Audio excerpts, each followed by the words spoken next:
Metagasenia. Bagian 3.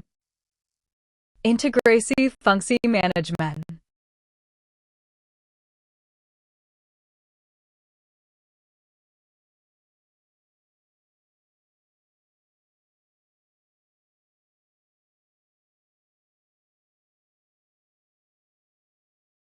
Bab ini membahas 11 topik yang saling berhubungan.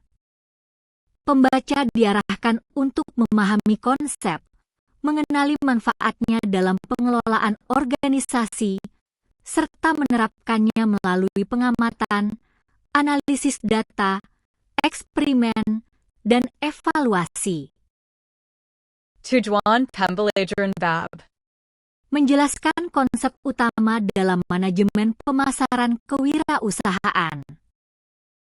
Menganalisis penerapan konsep pada UMKM, perusahaan, organisasi sosial, atau organisasi publik. Merumuskan keputusan dan tindakan manajerial yang berbasis data, nilai, serta pertimbangan risiko. 67. Konsep entrepreneurial marketing. Entrepreneurial marketing menekankan kreativitas, kecepatan, hubungan pelanggan, eksperimen, dan pemanfaatan sumber daya terbatas. Dalam usaha yang memiliki sumber daya terbatas, konsep entrepreneurial marketing perlu dilaksanakan secara fokus, kreatif, dan terukur. Organisasi menetapkan sasaran pelanggan, pesan utama, saluran, anggaran, serta indikator seperti jangkauan, konversi, pembelian ulang, dan kepuasan. Evaluasi dilakukan secara berkala agar kegiatan pemasaran tidak sekadar ramai, tetapi benar-benar menghasilkan hubungan pelanggan dan pertumbuhan penjualan yang sehat. Inti pemahaman, konsep entrepreneurial marketing perlu dipahami sebagai alat untuk memperbaiki keputusan, menciptakan nilai, dan menjaga keberlanjutan organisasi. 68. Segmentasi pasar. Segmentasi pasar membagi konsumen ke dalam kelompok berdasarkan demografi, psikografi, perilaku, geografis, atau kebutuhan. Dalam usaha yang memiliki sumber daya terbatas, segmentasi pasar perlu dilaksanakan secara fokus, kreatif, dan terukur. Organisasi menetapkan sasaran pelanggan, pesan utama, saluran, anggaran, serta indikator seperti jangkauan, konversi, pembelian ulang, dan kepuasan. Evaluasi dilakukan secara berkala agar kegiatan pemasaran tidak sekadar ramai, tetapi benar-benar menghasilkan hubungan pelanggan dan pertumbuhan penjualan yang sehat. Inti pemahaman, segmentasi pasar perlu dipahami sebagai alat untuk memperbaiki keputusan, menciptakan nilai, dan menjaga keberlanjutan organisasi. 69. Penetapan target pasar. Target pasar dipilih berdasarkan ukuran, pertumbuhan, daya beli, kesesuaian kebutuhan, dan kemampuan organisasi melayani segmen tersebut. Dalam usaha yang memiliki sumber daya terbatas, penetapan target pasar perlu dilaksanakan secara fokus, kreatif, dan terukur. Organisasi menetapkan sasaran pelanggan, pesan utama, saluran, anggaran, serta indikator seperti jangkauan, konversi, pembelian ulang, dan kepuasan. Evaluasi dilakukan secara berkala agar kegiatan pemasaran tidak sekadar ramai, tetapi benar-benar menghasilkan hubungan pelanggan dan pertumbuhan penjualan yang sehat. Inti pemahaman, Penetapan target pasar perlu dipahami sebagai alat untuk memperbaiki keputusan, menciptakan nilai, dan menjaga keberlanjutan organisasi. 70. Positioning product. Positioning merupakan upaya membangun persepsi yang jelas dan berbeda mengenai produk dalam pikiran pelanggan. Dalam usaha yang memiliki sumber daya terbatas, positioning produk perlu dilaksanakan secara fokus, kreatif, dan terukur. Organisasi menetapkan sasaran pelanggan, pesan utama, saluran, anggaran, serta indikator seperti jangkauan, konversi, pembelian ulang, dan kepuasan. Evaluasi dilakukan secara berkala agar kegiatan pemasaran tidak sekadar ramai, tetapi benar-benar menghasilkan hubungan pelanggan dan pertumbuhan penjualan yang sehat. Inti pemahaman, positioning produk perlu dipahami sebagai alat untuk memperbaiki keputusan, menciptakan nilai, dan menjaga keberlanjutan organisasi. 71. Strategi produk dan layanan. Strategi produk mencakup kualitas, desain, fitur, merek, kemasan, pelayanan, dan pengembangan nilai tambah. Dalam usaha yang memiliki sumber daya terbatas, strategi produk dan layanan perlu dilaksanakan secara fokus, kreatif, dan terukur. Organisasi menetapkan sasaran pelanggan, pesan utama, saluran, anggaran, serta indikator seperti jangkauan, konversi, pembelian ulang, dan kepuasan. Evaluasi dilakukan secara berkala agar kegiatan pemasaran tidak sekadar ramai, tetapi benar-benar menghasilkan hubungan pelanggan dan pertumbuhan penjualan yang sehat. Inti pemahaman, strategi produk dan layanan perlu dipahami sebagai alat untuk memperbaiki keputusan, menciptakan nilai, dan menjaga keberlanjutan organisasi. 72. Strategi harga. Harga ditetapkan berdasarkan biaya, nilai pelanggan, persaingan, tujuan pasar, dan kemampuan membayar.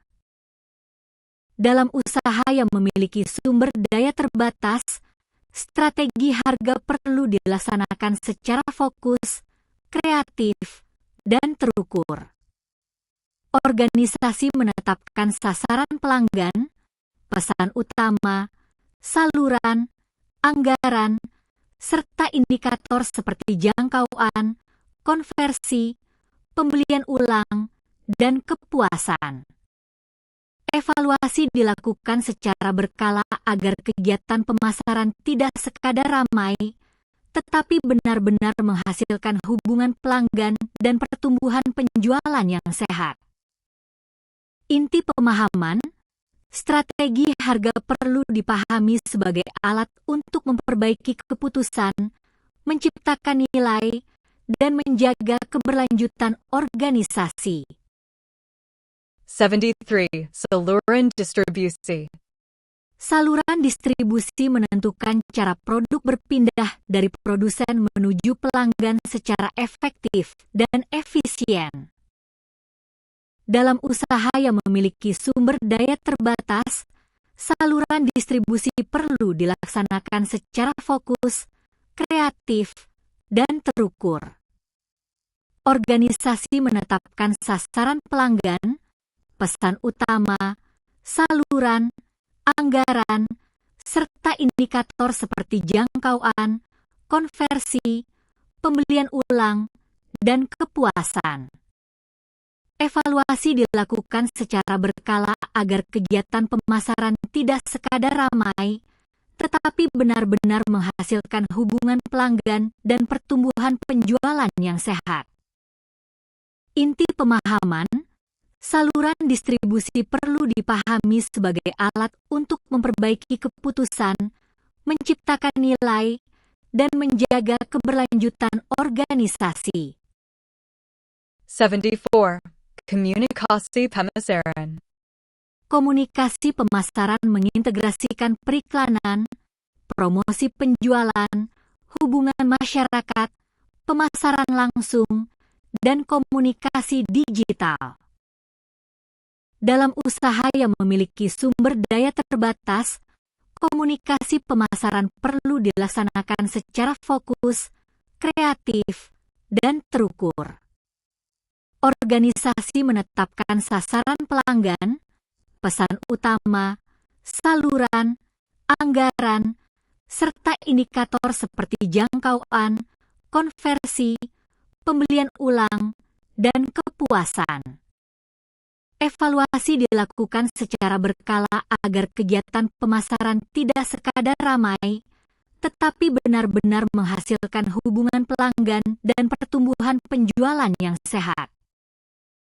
Inti pemahaman, komunikasi pemasaran perlu dipahami sebagai alat untuk memperbaiki keputusan, menciptakan nilai, dan menjaga keberlanjutan organisasi. 75. Digital marketing. Digital marketing memanfaatkan mesin pencari, media sosial, konten, email, aplikasi, dan platform untuk menjangkau pelanggan. Dalam usaha yang memiliki sumber daya terbatas, digital marketing perlu dilaksanakan secara fokus, kreatif, dan terukur. Organisasi menetapkan sasaran pelanggan, pesan utama, saluran, anggaran, serta indikator seperti jangkauan, konversi, pembelian ulang, dan kepuasan. Evaluasi dilakukan secara berkala agar kegiatan pemasaran tidak sekadar ramai, tetapi benar-benar menghasilkan hubungan pelanggan dan pertumbuhan penjualan yang sehat. Inti pemahaman, digital marketing perlu dipahami sebagai alat untuk memperbaiki keputusan, menciptakan nilai, dan menjaga keberlanjutan organisasi. 76. Branding dan manajemen merek. Branding membangun identitas, makna, kepercayaan, dan pembeda yang melekat pada produk atau organisasi. Dalam usaha yang memiliki sumber daya terbatas, branding dan manajemen merek perlu dilaksanakan secara fokus, kreatif, dan terukur. Organisasi menetapkan sasaran pelanggan, pesan utama, saluran, anggaran, serta indikator seperti jangkauan, konversi, pembelian ulang, dan kepuasan. Evaluasi dilakukan secara berkala agar kegiatan pemasaran tidak sekadar ramai, tetapi benar-benar menghasilkan hubungan pelanggan dan pertumbuhan penjualan yang sehat. Inti pemahaman, branding dan manajemen merek perlu dipahami sebagai alat untuk memperbaiki keputusan, menciptakan nilai, dan menjaga keberlanjutan organisasi. 77. Akuisisi dan retensi pelanggan. Akuisisi bertujuan memperoleh pelanggan baru, sedangkan retensi menjaga pelanggan agar tetap menggunakan dan merekomendasikan produk. Dalam usaha yang memiliki sumber daya terbatas, akuisisi dan retensi pelanggan perlu dilaksanakan secara fokus, kreatif, dan terukur. Organisasi menetapkan sasaran pelanggan, pesan utama, saluran, anggaran, serta indikator seperti jangkauan, konversi, pembelian ulang, dan kepuasan. Evaluasi dilakukan secara berkala agar kegiatan pemasaran tidak sekadar ramai, tetapi benar-benar menghasilkan hubungan pelanggan dan pertumbuhan penjualan yang sehat. Inti pemahaman, akuisisi dan retensi pelanggan perlu dipahami sebagai alat untuk memperbaiki keputusan, menciptakan nilai, dan menjaga keberlanjutan organisasi. Rankum and Babb. Manajemen pemasaran kewirausahaan menunjukkan bahwa kewirausahaan tidak berdiri sendiri, melainkan membutuhkan proses manajemen yang sistematis. 11 topik dalam bab ini menekankan keterhubungan antara pemahaman konsep, penggunaan data, keputusan terukur, pelaksanaan, dan evaluasi. Organisasi yang mampu mengintegrasikan kelima unsur tersebut akan lebih siap menciptakan nilai dan menghadapi perubahan. Pertanyaan refleksi bab.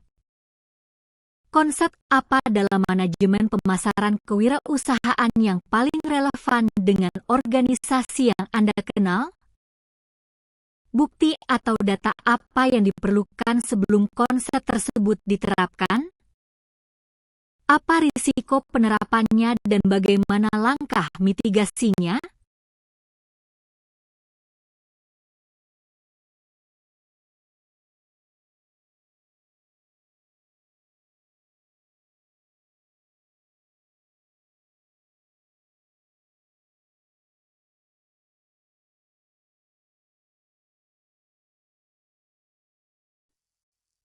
Bab 8. Manajemen operasi dan sumber daya manusia. Bab ini membahas 11 topik yang saling berhubungan.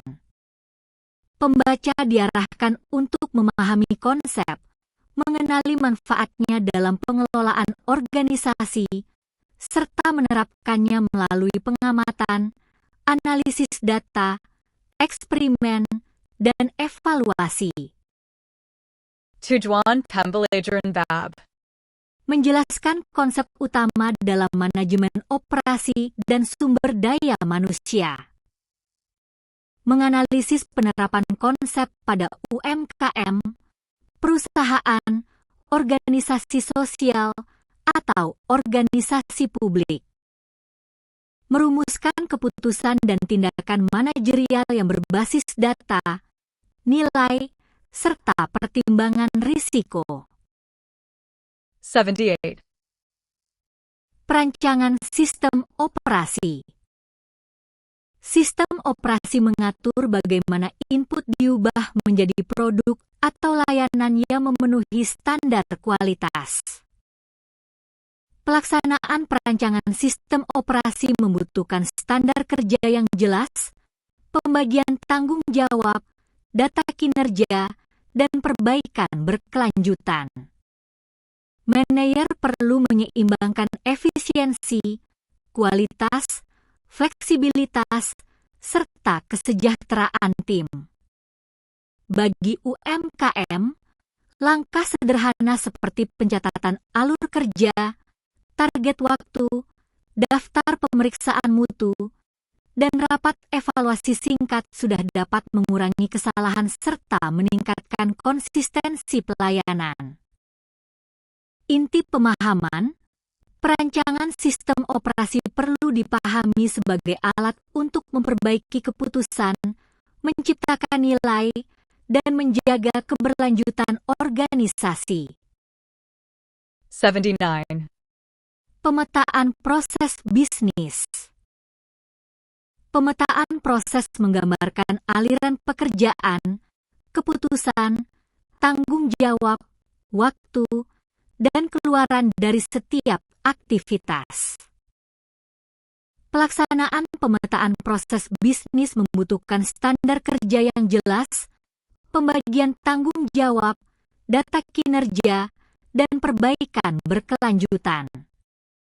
Manajer perlu menyeimbangkan efisiensi, kualitas, fleksibilitas, serta kesejahteraan tim. Bagi UMKM, langkah sederhana seperti pencatatan alur kerja, target waktu, daftar pemeriksaan mutu, dan rapat evaluasi singkat sudah dapat mengurangi kesalahan serta meningkatkan konsistensi pelayanan.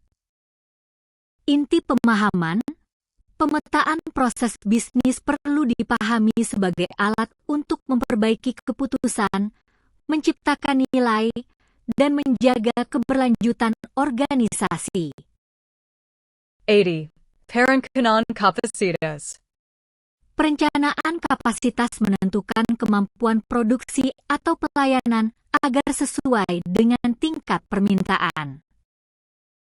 Pelaksanaan perencanaan kapasitas membutuhkan standar kerja yang jelas, pembagian tanggung jawab, data kinerja, dan perbaikan berkelanjutan.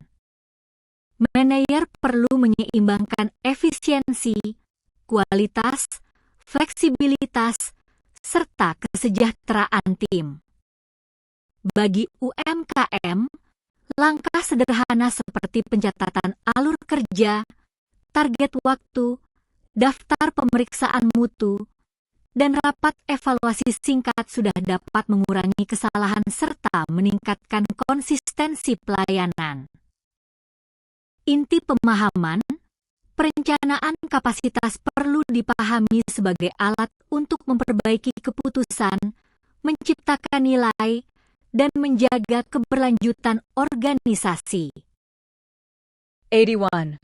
Pemilihan lokasi usaha. Lokasi dipilih berdasarkan akses pelanggan, pemasok, tenaga kerja, biaya, infrastruktur, regulasi, dan potensi pertumbuhan. Pelaksanaan pemilihan lokasi usaha membutuhkan standar kerja yang jelas, pembagian tanggung jawab, data kinerja, dan perbaikan berkelanjutan. Manajer perlu menyeimbangkan efisiensi, kualitas, fleksibilitas, serta kesejahteraan tim.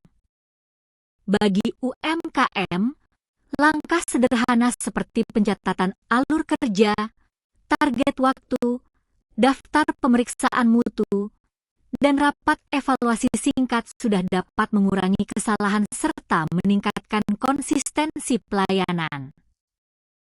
Inti pemahaman, pemilihan lokasi usaha perlu dipahami sebagai alat untuk memperbaiki keputusan, menciptakan nilai, dan menjaga keberlanjutan organisasi. 82. Manajemen persediaan. Manajemen persediaan menjaga ketersediaan bahan dan produk tanpa menimbulkan biaya penyimpanan berlebihan. Pelaksanaan manajemen persediaan membutuhkan standar kerja yang jelas, pembagian tanggung jawab, data kinerja, dan perbaikan berkelanjutan.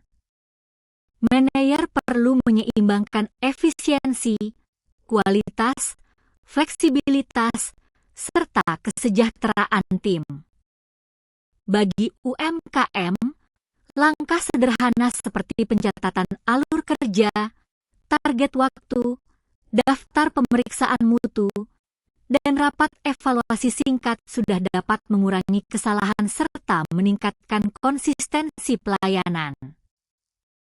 Inti pemahaman, manajemen persediaan perlu dipahami sebagai alat untuk memperbaiki keputusan, menciptakan nilai, dan menjaga keberlanjutan organisasi. 83. Manajemen rantai pasok. Rantai pasok mengintegrasikan pemasok, proses produksi, gudang, distribusi, dan pelanggan.